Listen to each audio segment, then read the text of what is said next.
NDAA, National Defense Authorization Act, that Obama has called for and signed, stipulates that even American citizens can now be targeted by the military, picked up, we're gonna and take your imprisoned. AR-15.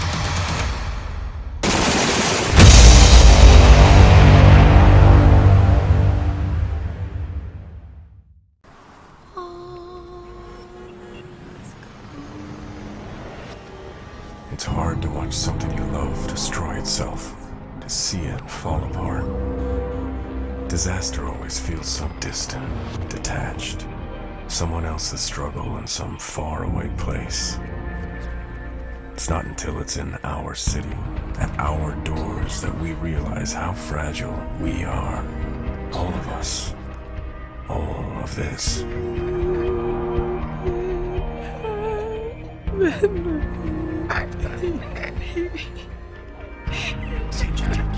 No, baby, Steven. Mommy, I'm here. Mommy's right here. No.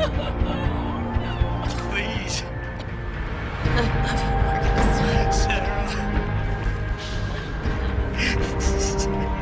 And when it hit, when it came down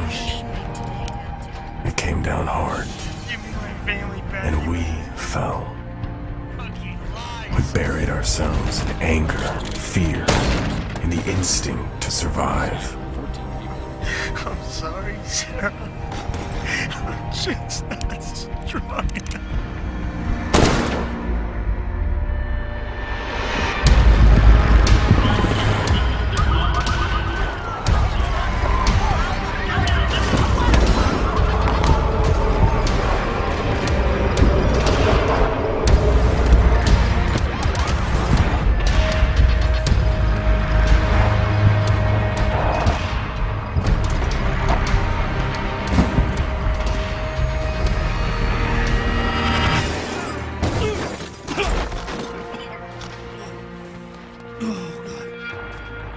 Where's the drive, son? Please, no more.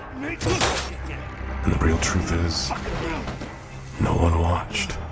No one saw, wanted to see. Where you going? Tragedy is invisible. People turn away from it and run from it if they can.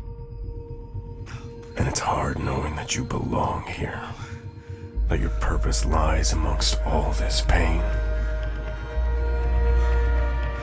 But someone's gotta be there to pick it up, to push back, put the first piece back together,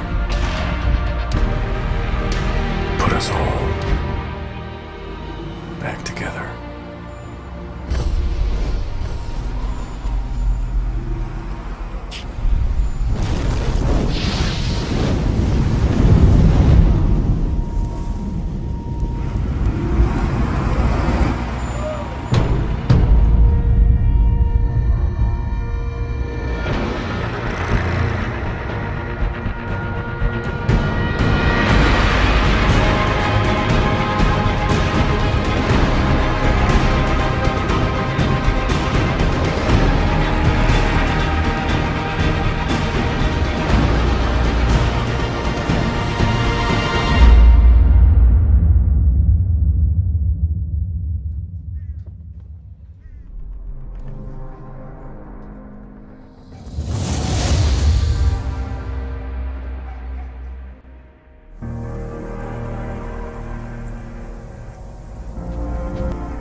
November, Black Friday. A man-made virus, later called the dollar flu, is released onto the unsuspecting American public during one of retail's busiest days of the year. Based on the original smallpox virus, it was coated onto banknotes by its creator, Dr. Gordon Amherst, and distributed in Abel's department store, where it quickly spread from person to person through the exchange of money. While the virus was still in its incubation period, it continued to quickly infect shoppers and tourists across New York City, before the first symptoms of the virus could be seen. December 1st. Symptoms of the dollar flu begin to emerge. Medical facilities are quickly overwhelmed by the number of cases. The federal government's disease control division and other federal authorities stepped in and quickly declared a state of emergency. Unfortunately, it was too late. The virus had spread too fast, and the option of containment seemed impossible. The National Guard was called in, and the whole of New York City was put on lockdown. December 6th, President Lawrence Waller orders a lockdown of New York City. The US military was called in to seal off any means of exiting the city. Sarah begins mass vaccinations, focusing on the first responders and health workers, before moving on to the public via clinics, workspaces, and large parking lots. This is my work ID. I work for Well Cornell Medicine on 68th in York. I do comparative pathology research. We deal with biohazardous materials and radiation particles. We inject animals like rhesus monkeys, rats, and mice with diseases and radioactive agents. 2 weeks ago when I went to work, I noticed the security guards were in Tyvek hazmat suits and they were armed, which is not normal, but I didn't pay it any mind. I go upstairs to work, I clock in. My boss is like, yo, listen, you're not needed, but we need you to surrender your Geiger counter. My Geiger counter was attached to my ID because we deal with radiation emissions in my department on the 7th floor, which is the only department that deals with radiation. But they wanted me to surrender my Geiger counter. When I left work, the only people that were left in my building's facility were the scientists, the professors, the researchers, and security guards that were armed. It's not the virus that's getting people sick. It's 5G network from the radiation. And the reason why they have me surrender my Geiger counter is so if I'm in a proximity of people that have 5G networks, my Geiger counter is going to detect that I'm in a proximity of radiation. That's what's getting people sick. That's what's getting people with respiratory issues. That's why some people are dying. Now, my homie works for Verizon. He got a message via email from corporate instructing him and his 100-man crew to pump 5G network cables throughout the tri-state area, whether buildings or houses were abandoned or not. The letter said, if your crew gets sick, we'll send them home and you keep on working. Don't worry, when they say that the oil is short, you'll be first dibs to get the oil. The oil to cure. Exactly. That's deep, bro. I'm glad you came on and told my audience that just now because, damn. I've been trying to hit you up for a minute, man, because shit is real. And niggas don't really know what's going on. They believe in what the media is telling them. Just understand, whatever the media is saying they're gonna do, they're not gonna do. They're telling you they're gonna give you $1,200 stimulus check for this money. How? When they say that the money is gonna be contaminated. Then they're gonna shut down the banks worldwide. How the fuck are you gonna cash that check if you're quarantined and you can't leave and the banks are shut down? They're doing technology and manipulating the people to believe a big ass fucking lie. Understand, whatever the media is saying they're gonna do, they're not gonna do. That's a fact. I believe so too, bro. And a lot of people is not aware of 5G and the health benefits of it. 5G is game over. It's frying us. So it's just like in Wuhan when that's the first place they really rolled out 5G. Exactly. And I believe here it was New York City, obviously. You know what I'm saying? Because in New York, look at the rates going up of people with coronavirus. Exactly. And how they diagnosing all these people when they say they ain't got no test? That has the coronavirus? Right or wrong? Facts. Yo, you know what's crazy?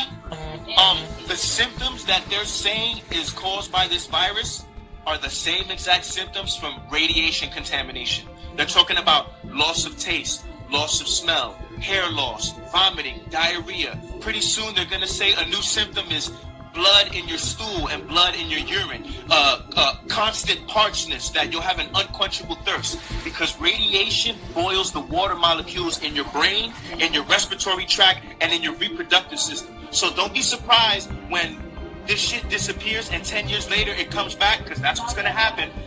You're sterile and you can't produce. There was a movie called Children of Men or The City of Men. Children of Men, right. Where a war came out and for years no one was able to reproduce. But one woman gave birth to a baby and it changed the world. These niggas are literally acting out scripts from movies and fictional books to instill fear and in the media propaganda. Fear is the lowest vibration, and that also weakens your immune system, which is why they're also saying that kids are getting infected and they're gonna mandate or force inoculate the vaccine on niggas. The FDA takes 1.5 years to approve of a vaccine. Why within 3 months of the year, all of a sudden they have this vaccination ready to be mandated, forced forced on you, whether you say yes or no. Practitioners, doctors, nurses, community workers working with communities to detect cases at community level. And the most likely person to become a case is someone who's been a significant contact of another case. And at the moment, in most parts of the world, due to lockdown, most of the transmission that's actually happening in many countries now is happening in the household, at family level. In some senses, transmission has been taken off the streets and pushed back into family units. Now we need to go and look in families to find those people who may be sick and remove them and isolate them in a safe and dignified manner. So that's what I was saying previously about the transition from movement restrictions and shutdowns and stay-at-home orders can only be made if we have in place the means to be able to detect suspect cases, isolate suspect confirmed cases, track contacts, and follow up on the contact's health at all times, and then isolate and isolate any of those people who become sick themselves. They have a post. In Italy, only 12% of COVID-19 deaths list COVID-19 as cause. Report shows up to 88% of Italy's alleged COVID-19 deaths could be misattributed. And they talk about the report, citing Professor Walter Ricciardi, in which he says, the way in which we code deaths in our country is very generous, in the sense that all the people who die in hospitals with the coronavirus are deemed to be dying of the coronavirus. On re-evaluation by the National Institute of Health, only 12% of death certificates have shown a direct causality from coronavirus, while 88% of patients who have died have at least one premorbidity, i.e. other type of disease. Many had 2 or 3. The president of the Italian Civil Protection Service actually went out of his way to remind people on the nature of Italy's fatality figures in a morning briefing on March 20th. I want you to remember these people died with the coronavirus and not from the coronavirus. The coronavirus and not from the coronavirus. What does this actually mean? It means that the Italian death toll figures could have been artificially inflated by up to 88%.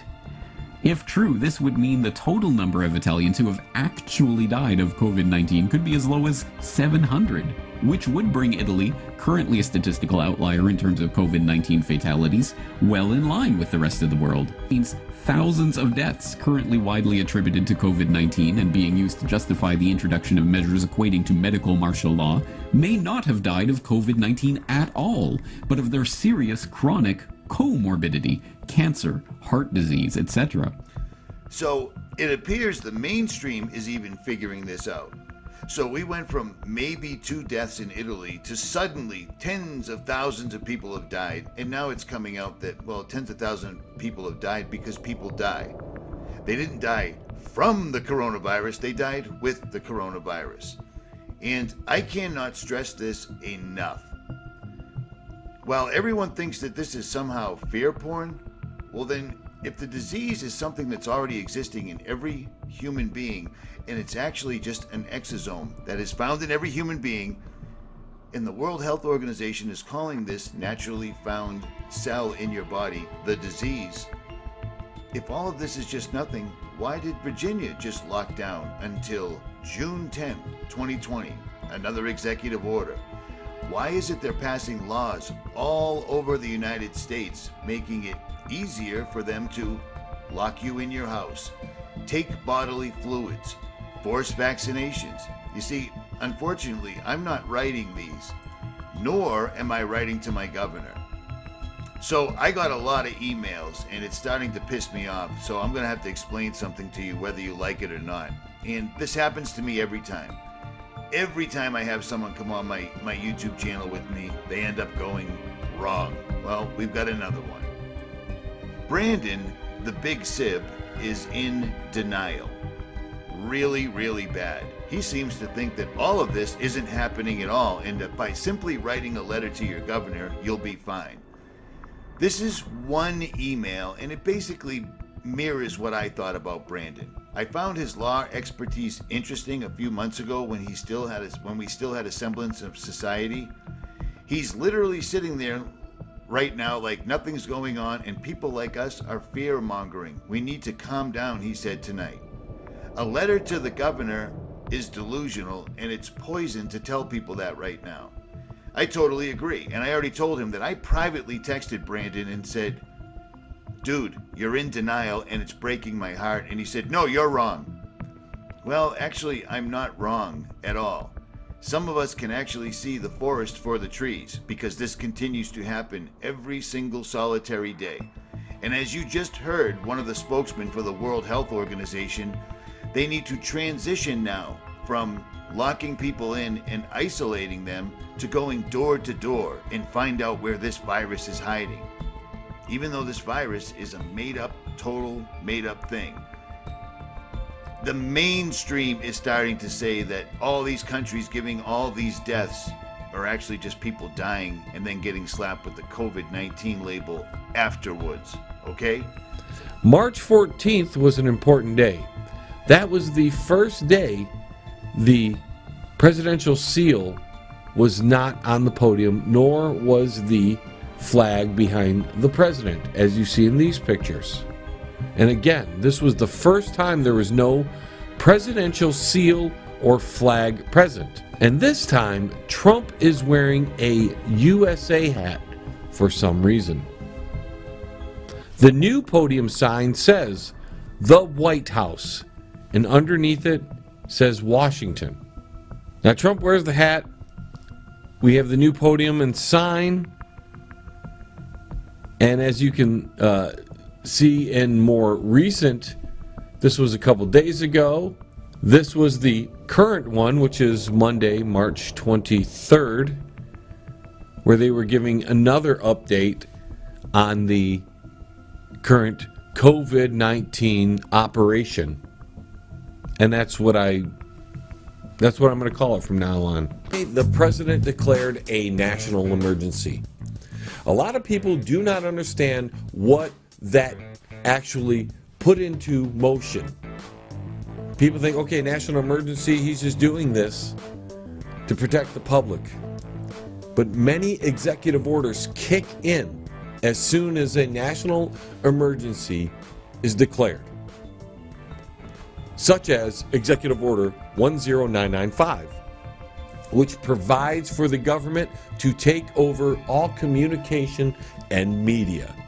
Executive Order 10977 provides for the government to take over all power, gas, fuel, and minerals.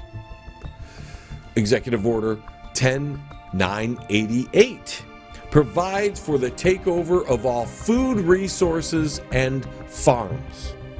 Executive Order 10999 provides for the government to take over all modes of transportation, trains, airports, highways, roads, everything. Seaports as well. Executive Order 11000 provides for the government to mobilize people into work brigades under government supervision. Executive Order 11001 provides for the government to take over all health, education, and welfare functions. Executive Order 11002 designates the Postmaster General to operate a national registration for all persons. Executive Order 11003 provides for the government to take over all airports and aircraft. Executive Order 11001 provides for the government housing and financial authority to relocate communities and designate areas to be abandoned and designate new locations to move populations. Executive Order 11005 provides for the government to take over all railroads, all inland waterways, and storage facilities. And Executive Order 11490, signed in by Jimmy Carter on July 20th, 1979, wraps all those up into one ball and provides for the, get this folks, when all that happens, when the Commander-in-Chief declares a national emergency, it puts all operations, all these things, under the purview of the FEMA director. Did you know that, folks? Now, I haven't found an executive order that rescinds all that. So, all is needed is for a national emergency to take place, and the director of FEMA now can execute any of those executive orders.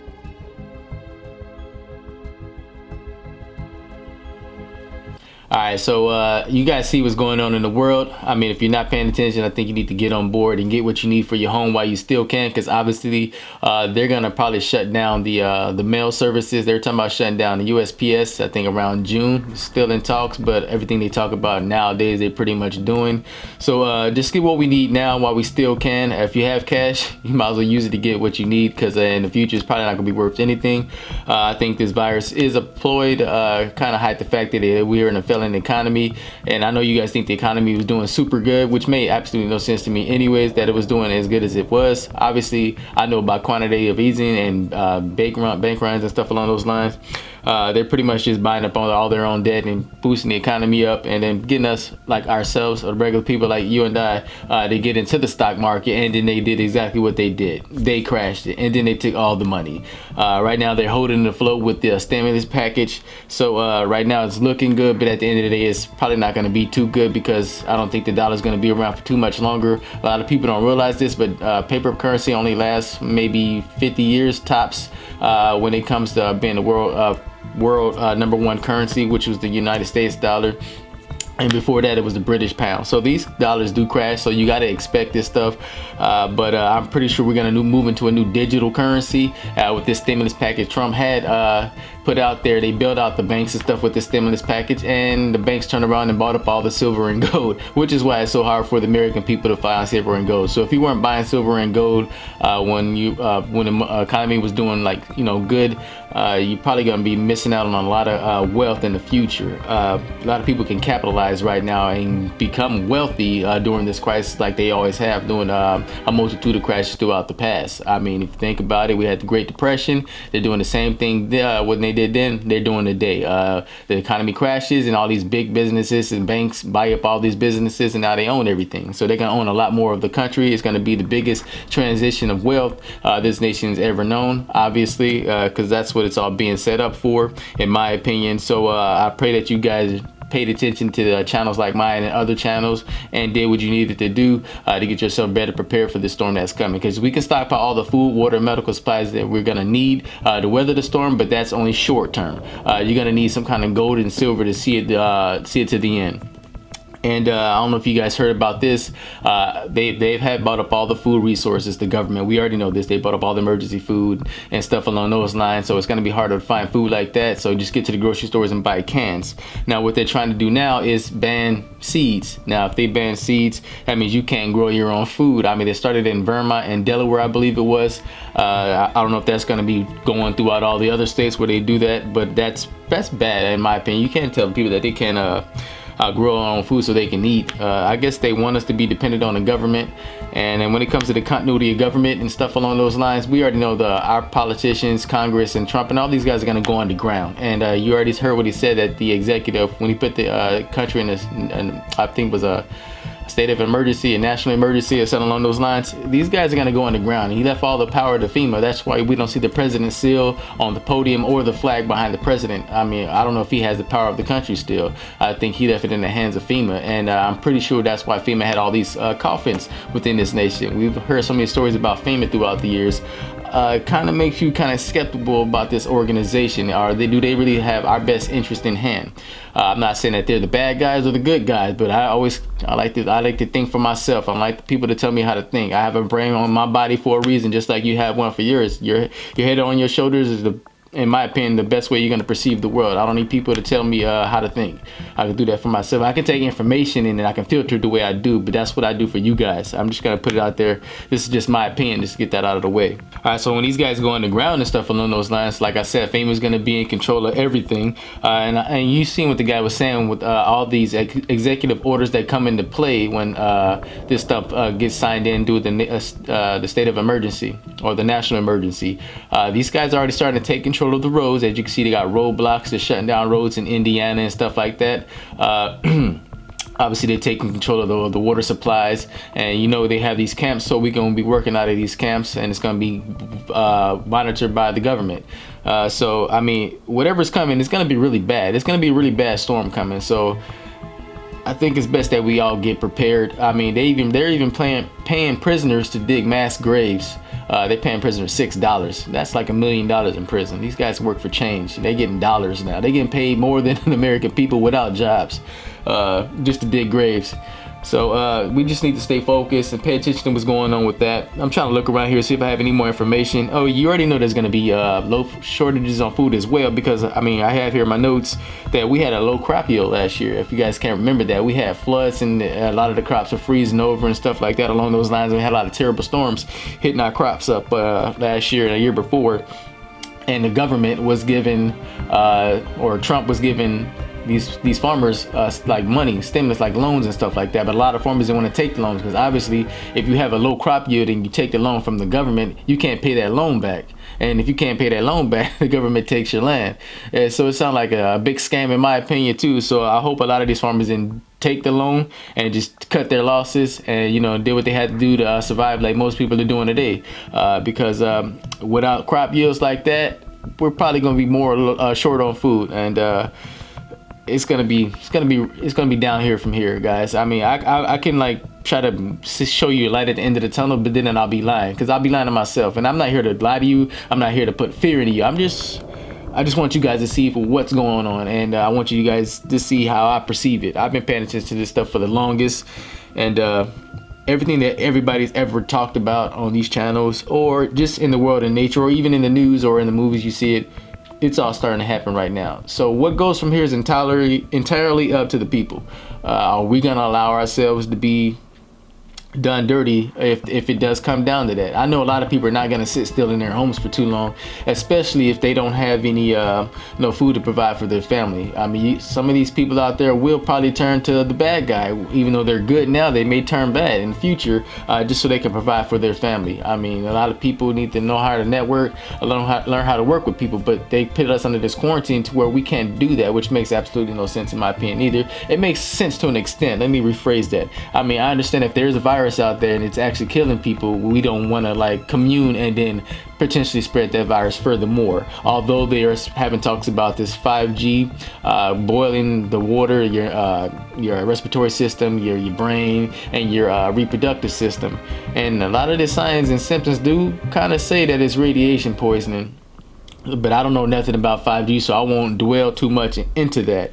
But back to my point. Now, it makes sense they don't want us to go outside and get the virus. I get it. They want to keep us separated and far from each other and in our homes. But we're supposed to have a well-regulated militia. It's in our Constitution in times like this. But I guess they don't want that, which is why they're keeping us in our homes, which is probably why they took up our military, our veterans, and our retired guys, 1 million of them, and put them in the government so they can have control of them and not these guys wandering around in the streets and stuff along those lines.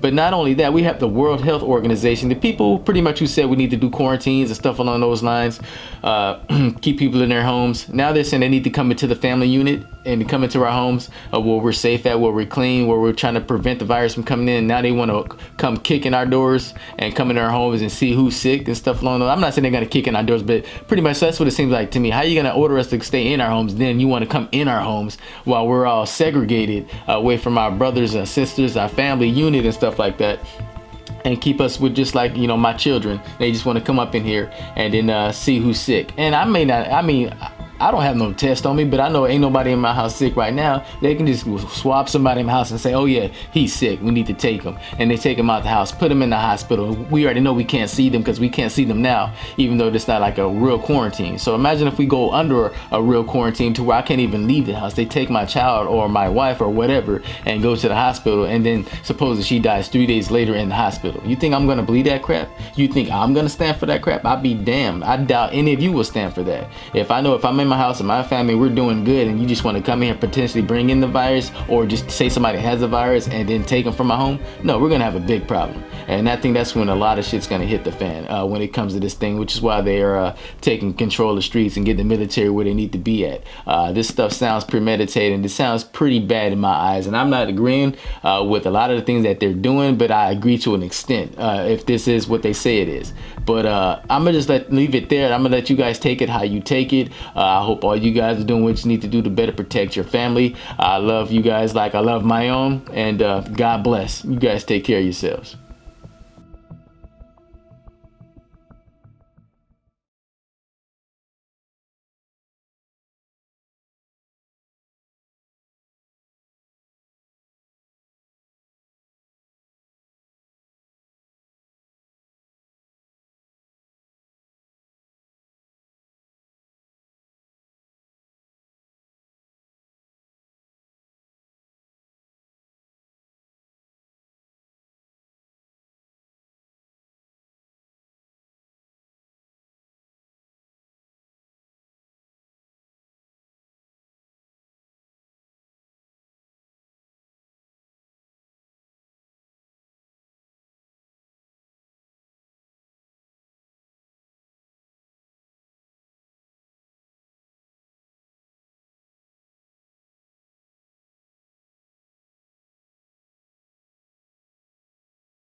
December 15th. In an attempt to control the spread of the disease, authorities designated new containment areas in Manhattan, and makeshift barriers were erected by local engineers. Treatment facilities located in the center of Manhattan had become more and more dangerous. Mob activity was at an all-time high, violent escape attempts regularly occurred, and barbaric activity in the city was only getting worse. As the JTF continued to suffer heavy losses, they had no alternative but to leave large sections of the city unpatrolled. In Washington, D.C., the US Capitol Police and Metro Police locked down the entire District of Columbia, and National Guard units are summoned to provide extra protection for federal workers and government officials. December 18th. In the face of the growing crisis, President Waller invoked the National Security Presidential Directive 51, activating the first wave of Strategic Homeland Division agents into New York City. The President, along with his family and senior staff, were evacuated from the White House.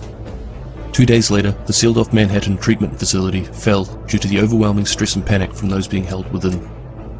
The area became a death trap, filled with infected corpses, fires, and hostile gangs.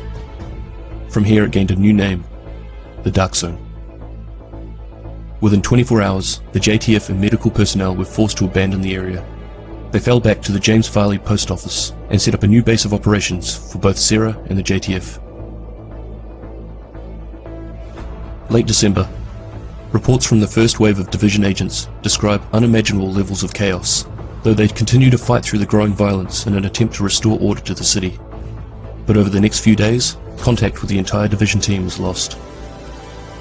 Reports are now coming in of up to 200,000 casualties due to the virus and the growing violence within the city, and many more are missing. New York City is on the brink of collapse. On top of this, a breakout from Rikers Island has occurred. Thousands of violent and desperate criminals have escaped and are now running loose on the mainland. Many of them band together to form a powerful new gang called the Rikers and begin carving out large portions of the city as their territory.